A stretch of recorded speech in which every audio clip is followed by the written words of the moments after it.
Hi guys, this is Mauro. Welcome to Arise, my new YouTube channel, which is completely based on psychology of the game, psychology of the sport, applied universally. Think when you are working, when you are exercising, when you are competing, or anything that you do. Are you the kind of person what I like to call the misery junkies? That are you the kind of person that you're looking more for the things that go wrong in order to validate the negativity in you when you think that you're not too good to do something, you're not just good enough for something for whatever reason, and you're looking for that anything that goes negative in order to say, see, I'm telling you I'm not good for that. And you use that as a validation. You want to use the things that go wrong as proof that you are right.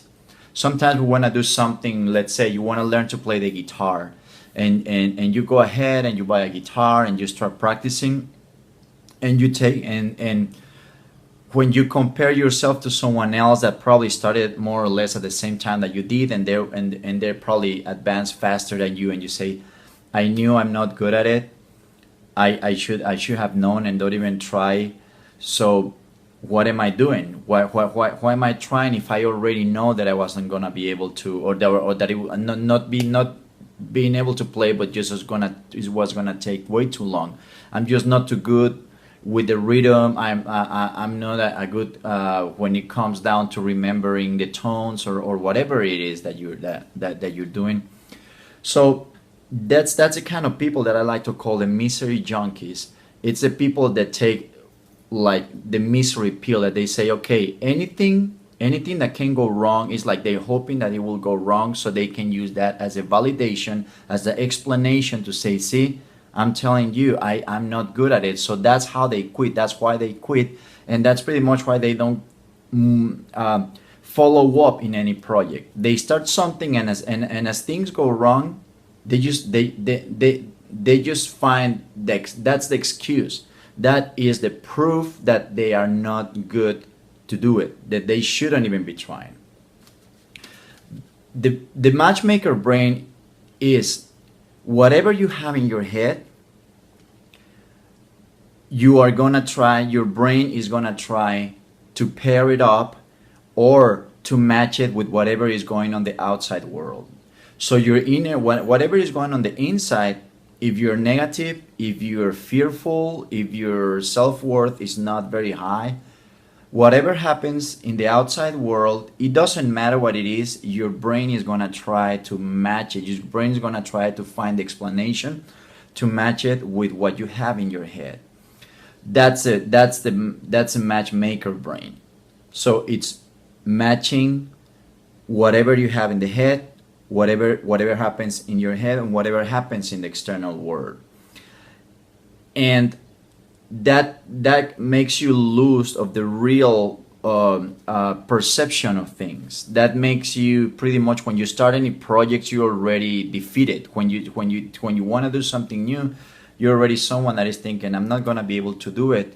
And it's very, that I find very common on people in my job, teaching tennis, people that believe that they're not good players, that they cannot move to a higher level of the game, or they cannot learn certain ground stroke, or getting better at something, anything that it is. It could be, if you're a student, you probably think that I cannot learn math, or probably I'm not good at statistics, or you probably at work say, I'm not as good as accountant as Michael is, or whatever it is that happens. You have to be careful, because your self-dialogue, it's always going to find that match in the outside world.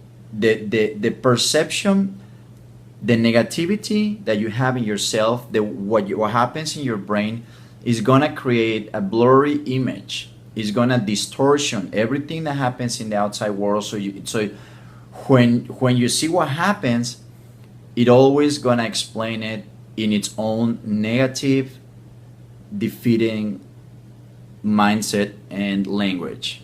So you have to be very careful on how you approach the things. You have to be careful if you're if you're approaching things with a matchmaker brain, if you're becoming a misery junkie, if you're taking the misery pill, you have to be careful if you're that kind of person, because it doesn't matter what you try to do.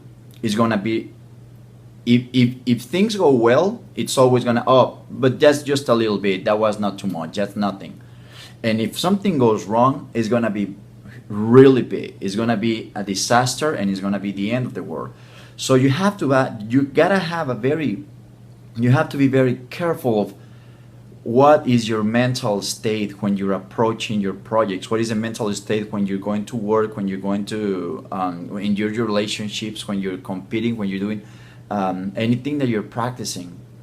You have to be careful that you don't have those eyeglasses that are the negativity, the pessimism, just thinking that I'm not good enough, I'm not entitled to something like that, I have problems with my self-worth. All those problems, they just they blind you, and they're gonna make the world, you're gonna see it in a different way. You're gonna think about it in a different way. Therefore, your perceptions, your beliefs, your character, your mindset, the way you behave, everything is it's just like a chain reaction. So you want to be very careful with all your mental state when you approach a new project, and you have to work on that. You have to focus on your self dialogue. You have to focus on where you're standing, on your self worth and your self dialogue, and the way you look at yourself. And you have to think, okay, this is how I want to respond in this situation, and this is how I want to feel in this situation. And if things go wrong, this is how I want to respond. This is how I want to look. This is my character. This is my behavior. This is how I want it to be. And you have to practice it over and over and over. That's the only way to get rid of it. And when you hear that, well, change of behavior, it takes 30 days or 60 days or 6 months to change this. That's not true. It can take you a year or even more than that. I'm sure that we'll have things that we used to like in the past, and sometimes we think about it, and sometimes, what, I kind of would like to do that again, even we haven't done it probably in years. So that's one thing that you have to feed your brain every single day for a long time, for months, sometimes for years, in order to change. In 30 days, 60 days, 90 days, things can become much easier and clearer. But you never really should stop feeding the brain with the right communication and the right visualization and images, because it's very easy for it to relapse. Okay, guys. So I just wanted to let you know, pay attention to your mental state when you're approaching your projects, when you're anything that you're doing in life, because that can have a huge influence on how you think, how you feel, how you live, how you behave. Okay? Well, I hope it helps. You have any suggestions, you have any questions, let me know, and I'll see you next time. Thank you.